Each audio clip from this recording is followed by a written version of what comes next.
अध्याय 38 गोदान। डॉक्टर मेहता परीक्षक से परीक्षार्थी हो गए। मालती से दूर दूर रहकर उन्हें ऐसी शंका होने लगी है कि उसे खो न बैठे। कई महीनों से मालती उनके पास न आई थी और जब वह विकल होकर उसके घर गए तो मुलाकात न हुई।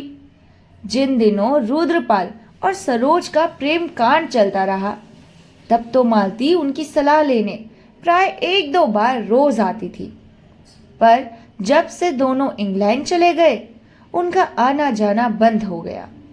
घर पर भी मुश्किल से मिलती। ऐसा मालूम होता था जैसे वह उनसे बचती है, जैसे बलपूर्वक अपने मन को उनकी ओर से हटा लेना चाहती है। जिस पुस्तक में वह इन दिनों लगे हुए थे वह आगे बढ़ने से इनकार कर रही थी, जैसे उनका मनोयोग लुप्त हो गया हो। गृह प्रबंध में तो वह कभी बहुत शुकुल न थे। सब मिलाकर 1,000 रुपये से अधिक महीने में कमा लेते थे, मगर बचत एक धेले की बिना होती थी। रोटी दाल खाने के सिवाय और कुछ हाथ न लगता था। तकल्लुफ अगर कुछ था तो उनकी कार थी, जिसे वह खुद ड्राइव करते थे। कुछ रुपए किताबों में उड़ जाते थे, कुछ चंदों में, कुछ गरीब छात्रों की परवरिश में और अपने बाग की सजावट में, जिससे उन्हें इश्क सा था। तरह तरह के पौधे और वनस्पतियां विदेशों से महंगे दामों में मंगाना, उनको पालना, यही उनका मानसिक चटोरापन था, या इसे दिमागी अय्याशी कहे। मगर इधर कई महीनों से उस बगीचे की ओर वह विरक्त से हो रहे थे और घर का इंतजाम और भी बदतर हो गया था। खाते 2 फुलके और खर्च हो जाते 100 से ऊपर। अचकन पुरानी हो गई थी, मगर इसी पर उन्होंने कड़ाके का जाड़ा काट दिया। नई अचकन सलवाने की तौफीक न हुई। कभी कभी बिना घी की दाल खाकर उठना पड़ता। कब घी का कनस्तर मंगाया था इसकी उन्हें याद ही ना थी। और महाराज से पूछे भी तो कैसे? वह समझेगा कि उस पर अविश्वास किया जा रहा है। आखिर एक दिन जब 3 निराशाओं के बाद चौथी बार मालती से मुलाकात हुई और उसने इनकी यह हालत देखी तो उसे रहा ना गया। बोली, तुम क्या अब की जाड़ा यूं ही काट दोगे? वह अचकन पहनते तुम्हें शर्म नहीं आती? मालती उनकी पत्नी ना होकर भी उनके इतने समीप थी कि यह प्रश्न उसने उसी सहज भाव से किया जैसे किसी आत्मीय से करती। मेहता ने बिना झेपते हुए कहा, क्या करूं मालती, पैसा तो बचता ही नहीं। मालती को अचरज हुआ। तुम 1,000 से ज्यादा कमाते हो और तुम्हारे पास अपने कपड़े बनवाने को भी पैसे नहीं। मेरी आमदनी कभी 400 से ज्यादा ना थी, लेकिन मैं उसी में सारी गृहस्थी चलाती हूँ और कुछ बचा लेती हूँ। आखिर तुम क्या करते हो? मैं एक पैसा भी फालतू नहीं खर्च करता। मुझे कोई शौक भी नहीं है। अच्छा, मुझसे रुपए ले जाओ और एक जोड़ी अचकन बनवा लो। मेहता ने लज्जित होकर कहा, अब की बनवा लूंगा, सच कहता हूं। आप अब यहां आए तो आदमी बनकर आए। यह तो कड़ी शर्त है। कड़ी सही, तुम जैसों के साथ बिना कड़ाई किए काम नहीं चलता। मगर वहां तो संदूक खाली था और किसी दुकान पर बेपैसे जाने का साहस ना पड़ता था। मालती के घर जाए तो कौन मुंह लेकर जाए? दिल में तड़प तड़प कर रह जाते थे। एक दिन नई विपत्ति आ पड़ी। इधर कई महीने से मकान का किराया नहीं दिया था। 75 रुपये महावर बढ़ते जाते थे। मकानदार ने जब बहुत तकाजे करने पर भी रुपए वसूल ना कर पाए तो नोटिस दे दी। मगर नोटिस रुपए गणने का कोई जंतर तो नहीं है। नोटिस की तारीख निकल गई और रुपए ना पहुंचे।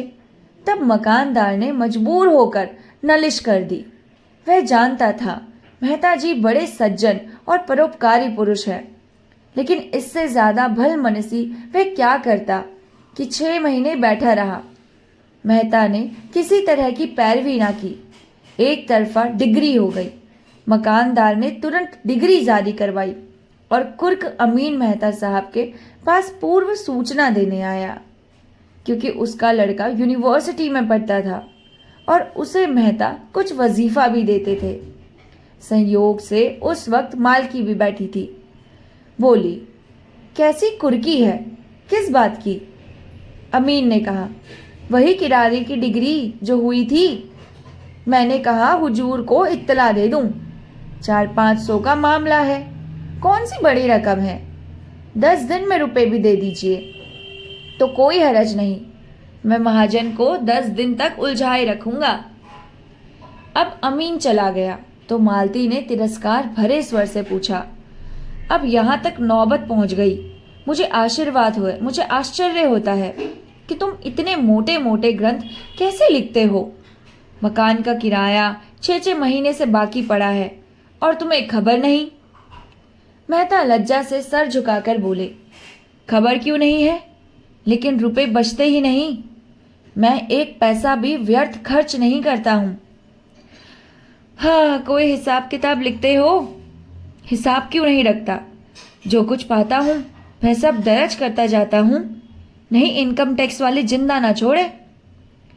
और जो कुछ खर्च करते हो वह, उसका तो कोई हिसाब नहीं रखता। क्यों? कौन लिखे, बोझ सा लगता है। और ये पोथे कैसे लिख डालते हो?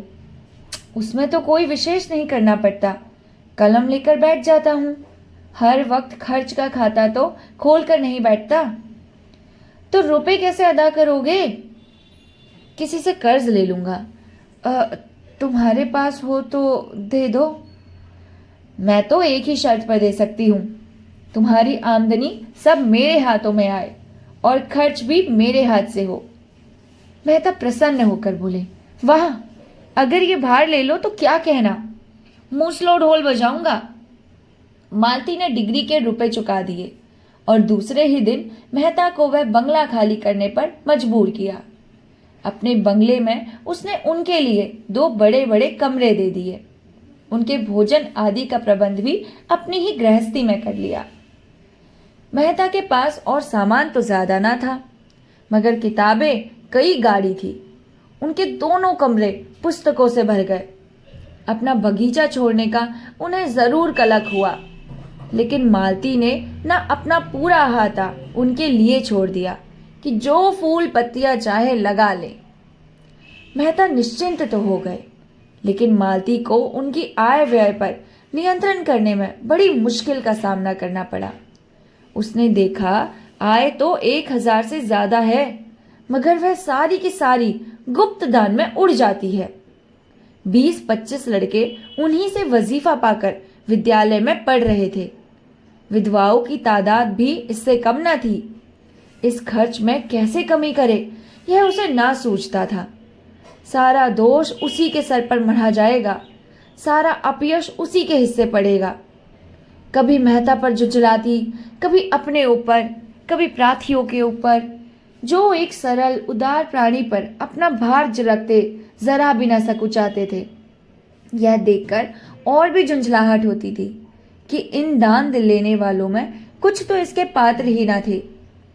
एक दिन 1000 उसने मेहता को आड़े हाथों लिया।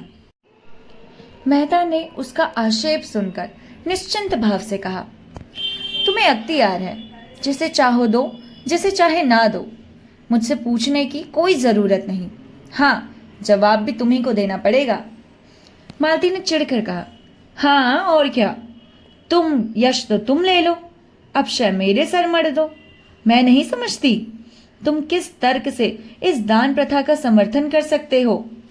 मनुष्य जाति को इस प्रथा से जितना आलसी और मुफ्तखोर बनाया है और उसके आत्मगौरव पर जैसा आघात किया है, उतना अन्याय ने भी ना किया होगा। बल्कि मेरे ख्याल में अन्याय ने मनुष्य जाति में विद्रोह की भावना उत्पन्न करके समाज का बड़ा उपकार किया है। मेहता ने स्वीकार किया, मेरा भी यही ख्याल है। तुम्हारा यह ख्याल नहीं है? नहीं मालती, मैं सच कहता हूं। तो विचार और व्यवहार में इतना भेद क्यों?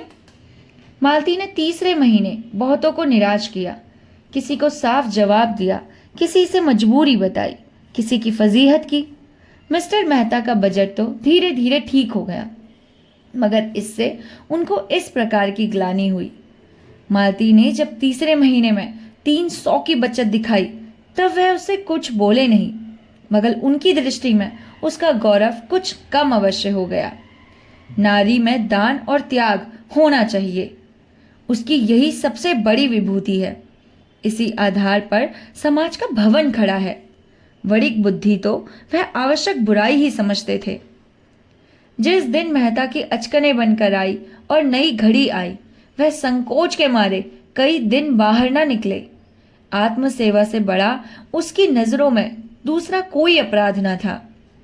मगर रहस्य की बात यह थी कि मालती उनको तो लेके ड्योढ़े में कसकर बांधना चाहती थी, उनके धन दान के द्वार बंद कर देना चाहती थी, पर खुद जीवन दान देने में अपने समय और सदायशता को दोनों हाथों से लुटाती थी। अमीरों के घर तो वह बिना फीस लिए ना जाती थी, लेकिन गरीबों को मुफ्त में देखती थी, मुफ्त दवा भी देती थी। दोनों में अंतर इतना ही था कि मालती घर की भी थी और बाहर की भी, लेकिन मेहता केवल बाहर के थे, घर उनके लिए था ही नहीं।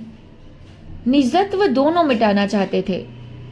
मेहता का रास्ता साफ था, उन पर अपनी जान के सिवा कोई और जिम्मेदारी न थी। मालती का रास्ता कठिन था, उस पर दायित्व था, बंधन था, जिसे वह तोड़ न सकती थी, न तोड़ना चाहती थी। उस बंधन में ही उसे जीवन की प्रेरणा मिलती थी। उसे अब मेहता को समीप देखकर यह अनुभव हो रहा था कि वह खुले जंगल में विचरने वाले जीव को पिंजरे में बंद नहीं कर सकती, और बंद कर देगी तो वह काटने और नोचने दौड़ेगा। पिंजरे में सब तरह का सुख मिलने पर भी उसके प्राण सदैव जंगल के लिए ही तड़पते रहेंगे।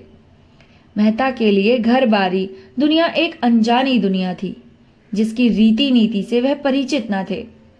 उन्होंने संसार को बाहर से देखा था, उसे मक्र और फरेब से भरा हुआ समझते थे। जिधर देखते थे उधर ही बुराइयां नजर आती थी, मगर समाज में जब गहराई में जाकर देखा तो उन्हें मालूम हुआ कि इन बुराइयों के नीचे त्याग भी है, प्रेम भी है, साहस भी है, धैर्य भी है।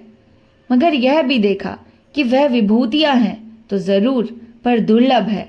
और इस शंका और संदेह में जब मालती का अंधकार से निकला हुआ देवी रूप उन्हें नजर आया, तब वह उसकी ओर उतावलेपन के साथ सारा धैर्य खोकर और चाहा कि उसे ऐसे जतन से छिपा कर रखे कि किसी दूसरे की आंख भी उस पर न पड़े। यह ध्यान न रहा कि यह मोह ही विनाश की जड़ है। प्रेम जैसी निर्मम वस्तु क्या भय से बांधकर रखी जा सकती है? वह तो पूरा विश्वास चाहती है, पूरी स्वाधीनता चाहती है, पूरी जिम्मेदारी चाहती है। उसके पलवित होने की शक्ति उसके अंदर है। उसे प्रकाश और क्षेत्र मिलना चाहिए। वह कोई दीवार नहीं है जिस पर ऊपर से ईंट रखी जाती है। उसमें तो प्राण है, फैलने की असीम शक्ति है। जब से मेहता इस बंगले में आए हैं, उन्हें मालती से कई दिन में कई बार मिलने का अवसर मिलता है।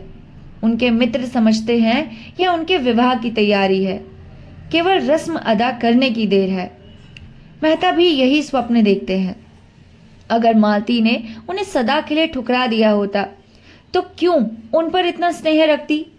शायद वह ये सोचने का अवसर दे रही है, और वह खूब सोचकर इसी निश्चय पर पहुंचे हैं कि मालती के बिना वह आधे हैं। वही उन्हें पूर्णता की ओर लेकर जा सकती है। बाहर से वह विलासिनी है, भीतर से वही मनोवृत्ति शक्ति का केंद्र है।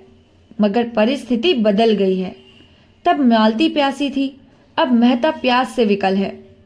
और एक बार जवाब पा जाने के बाद उन्हें उस प्रश्न पर मालती से कुछ कहने का साहस नहीं होता।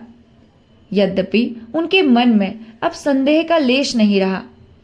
मालती को समीप से देखकर उसकी आकर्षण बढ़ता ही जाता है, और दूर से पुस्तक के जो अक्षर लिपे पुते लगते थे, समीप से वही स्पष्ट हो गए हैं।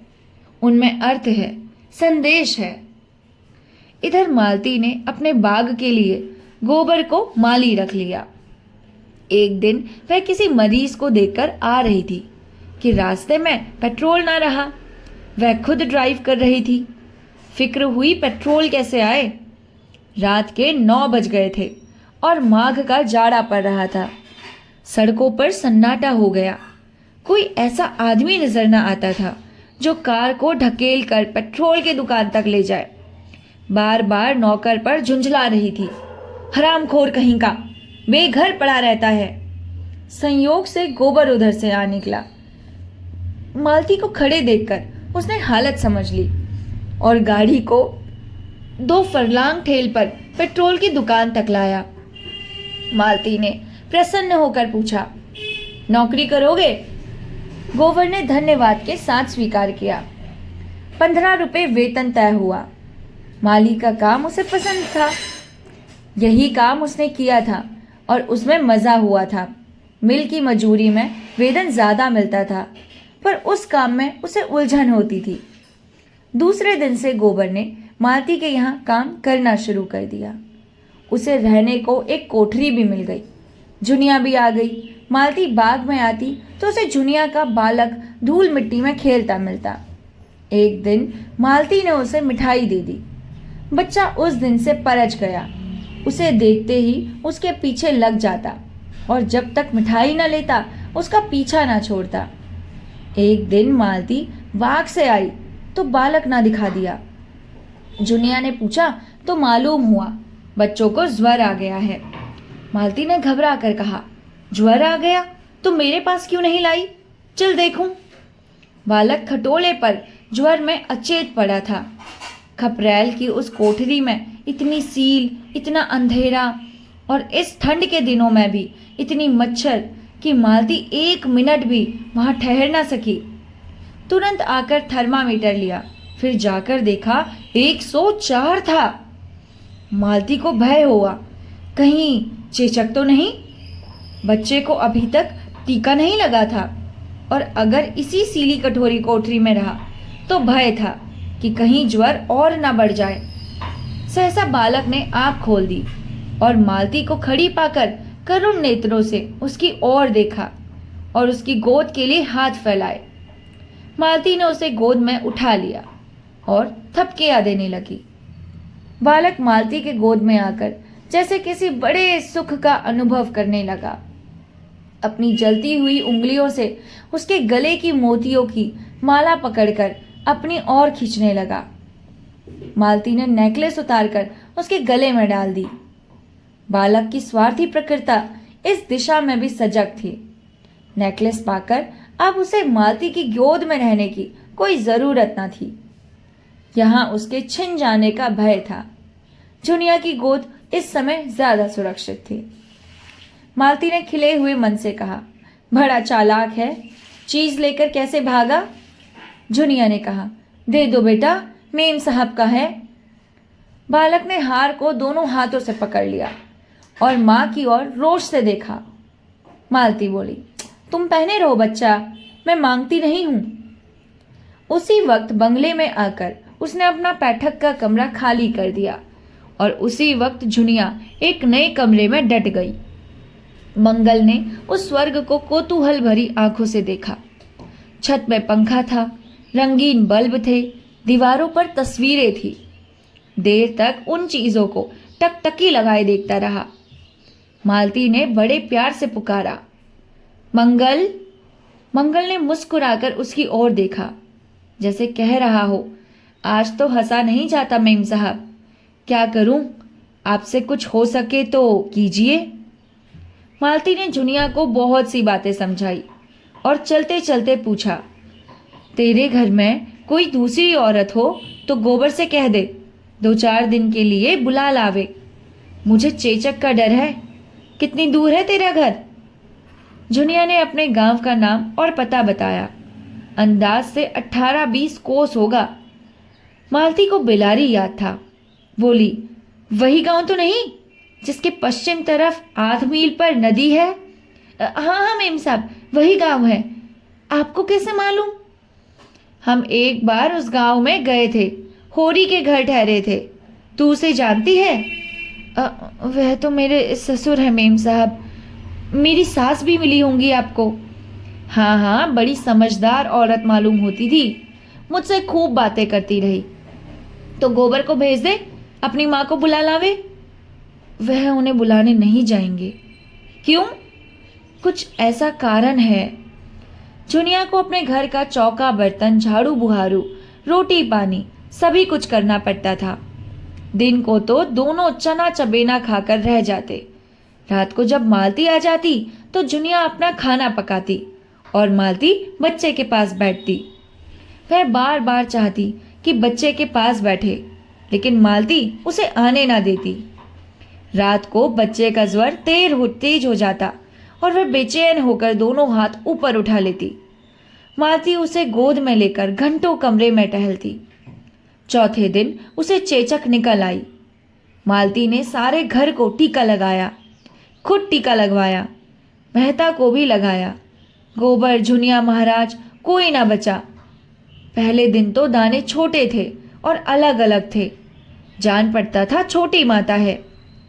दूसरे दिन जैसे खिल उठे और अंगूर के दाने के बराबर हो गए। फिर कई कई दाने मिलकर बड़े बड़े आंवले जैसे हो गए। मंगल जलन और खुजली और पीड़ा से बेचैन होकर करुण स्वर में कराहता और दीन असहाय नेत्रों से मालती की ओर देखता। उसका कराहना भी प्रौढ़ों का सा था और दृष्टि में भी प्रौढ़ता थी, जैसे वे एकाएक जवान हो गया हो। इस असहाय वेदना ने मानो उसके अबोध शिशुपन को मिटा डाला हो। उसकी शिशु बुद्धि मानो सज्ञान होकर समझ रही थी कि मालती के ही जतन से वह अच्छा हो सकता है। मालती जो ही किसी काम से चली जाती वह रोने लगता। मालती के आते ही चुप हो जाता। रात को उसकी बेचैनी बढ़ जाती और मालती को हमेशा सारी रात बैठना पड़ता, मगर वह कभी ना झुंझलाती, ना चिढ़ती। हाँ, जुनिया पर उसे कभी कभी गुस्सा जरूर आता, क्योंकि वह अज्ञान के कारण जो ना करना चाहिए वह कर बैठती। गोबर और जुनिया दोनों की आस्था झाड़ फूक में अधिक थी। यही उसको कोई अवसर ना मिलता।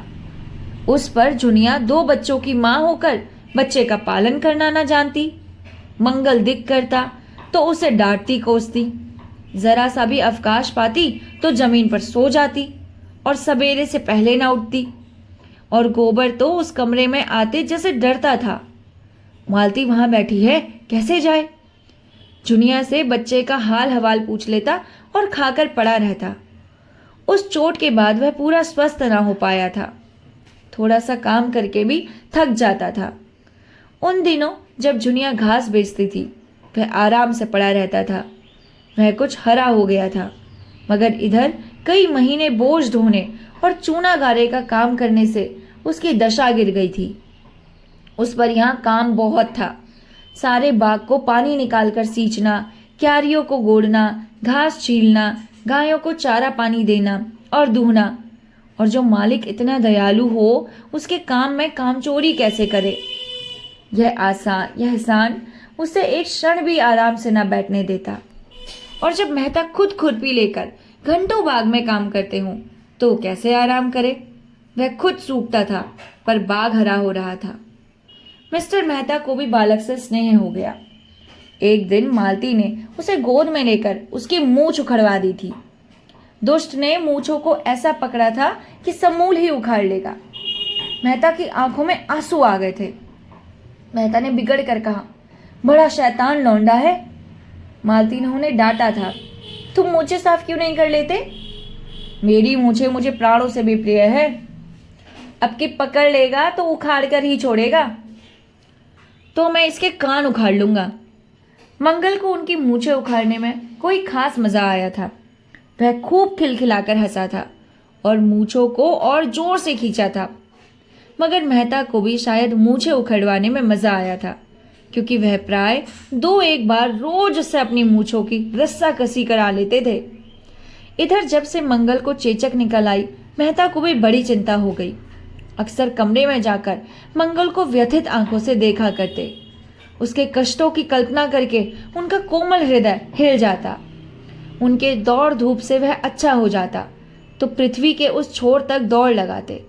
रुपए खर्च करने से अच्छा होता तो चाहे भीख मांगनी पड़ती। वह उसे अच्छा करके ही रहते, लेकिन यहाँ कोई बस न था। उसे छूते भी उनके हाथ कांपते थे, कहीं उसके अबले ना टूट जाएं। मालती कहती, कोमल हाथों से ही उसे उठाती है, कंधे पर उठाकर कमरे में टहलती है और कितने स्नेह से उसे बहलाकर दूध पिलाती है। यह वात्सल्य मालती को उनकी दृष्टि में ना जाने कितना ऊंचा उठा देता है। मालती केवल रमणी नहीं है, माता भी है, और ऐसी वैसी माता नहीं, सच्चे अर्थों में देवी और माता, और जीवन देने वाली, जो पराये बालक को भी अपना समझ सकती है, जैसे उसने मातापन का सदैव संचय किया हो और आज दोनों हाथों से उसे लुटा रही हो। उसके अंग अंग से मातापन फूट पड़ता था, मानो यही उसके यथार्थ रूप हो। यह हाव भाव शौक श्रृंगार उसके मातापन के आवरण मात्र हो, जिसमें उस विभूति की रक्षा होती रहे। रात को 1 बज गया था। मंगल का रोना सुनकर मेहता चौंक पड़े। सोचा, बेचारी मालती आधी रात तक तो जागती रही होगी। इस वक्त उसे उठने में कितना कष्ट होगा। अगर द्वार खुला हो तो मैं ही बच्चों को चुप करा दूं। तुरंत उठकर उस कमरे के द्वार पर आए और शीशे से अंदर झांका। मालती बच्चों को गोद में लिए बैठी थी और बच्चा अनायास ही रो रहा था। शायद उसने कोई स्वप्न देखा था या कोई और वजह से डर गया। मालती चुमकारती थी, थपकती थी, तस्वीरें दिखाती थी, गोद में लेकर टहलती थी, पर बच्चा चुप होने का नाम न लेता था। मालती का यह अटूट वात्सल्य, यह अदम्य मातृ भाव देखकर उनकी आंखें सेजल हो गई। मन में ऐसा पुलक उठा कि अंदर जाकर मालती के चरणों को हृदय से लगा ले। अंतस्थल से अनुराग में डूबे हुए शब्दों का एक समूह मचल पड़ा। प्रिय, मेरे स्वर की देवी, मेरी रानी, मेरी प्यारी। और उसी प्रेमोन्नंद में उन्होंने पुकारा, मालती, जरा द्वार खोल दो। मालती ने आकर द्वार खोल दिया और उनकी ओर जिज्ञासा भरी आंखों से देखा। मेहता ने पूछा, जुनिया नहीं उठी? यह तो बहुत रो रहा है। मालती ने संवेदना भरे स्वर में कहा, आज 8वां दिन है, पीड़ा अधिक होगी इसी से। तो लाओ, मैं कुछ देर टहला दूं, तुम थक गई हो। मालती ने मुस्कुराकर कहा, तुम्हें जरा ही देर में गुस्सा आ जाएगा। बात सच थी। अगर अपनी कमजोरी को कौन स्वीकार करता है? मेहता ने जिद करके कहा, तुमने मुझे इतना हल्का समझ लिया है? मालती ने बच्चे को उसकी गोद में दे दिया। उनकी गोद में जाते ही वह एकदम चुप हो गया। बालकों में जो अंतर्ज्ञान होता है उसने उसे बता दिया, अब रोने में तुम्हारा कोई फायदा नहीं। यह नया आदमी स्त्री नहीं, पुरुष है, और पुरुष गुस्सेवार होता है और निर्दयी भी होता है, और चारपाई पर लिटाकर या बाहर अंधेरे में सुलाकर दूर चला जा सकता है और किसी को पास भी ना आने देगा।